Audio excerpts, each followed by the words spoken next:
ಅನನ್ಯ ಭಟ್ ನಾಪತ್ತೆ ಪ್ರಕರಣಕ್ಕೆ ಸಂಬಂಧಪಟ್ಟಂತೆ ಪ್ರಕರಣದ ತನಿಖೆಯನ್ನ ಎಸ್ಐಟಿಗೆ ಹಸ್ತಾಂತರ ಮಾಡಲಾಗಿದೆ. ಎಸ್ಐಟಿಗೆ ಹಸ್ತಾಂತರಿಸಿ ಡಿಜಿ ಐಜಿಪಿ ಆದೇಶವನ್ನ ನೀಡಿದ್ದಾರೆ. ಧರ್ಮಸ್ಥಳದಲ್ಲಿ ಅನನ್ಯ ಭಟ್ ನಾಪತ್ತೆ ಪ್ರಕರಣಕ್ಕೆ ಸಂಬಂಧಪಟ್ಟಂತೆ ಎಸ್ಐಟಿ ತನಿಖೆಗೆ ಹಸ್ತಾಂತರಿಸಿ ಡಿಜಿ ಐಜಿಪಿ ಆದೇಶವನ್ನ ಹೊರಡಿಸಿದ್ದಾರೆ.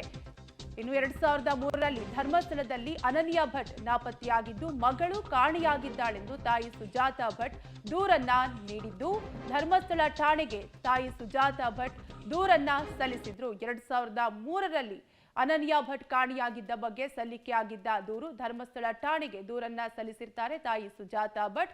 ಈಗ ಈ ಪ್ರಕರಣವನ್ನ ಎಸ್ಐಟಿಗೆ ವರ್ಗಾವಣೆ ಮಾಡಲಾಗಿದೆ.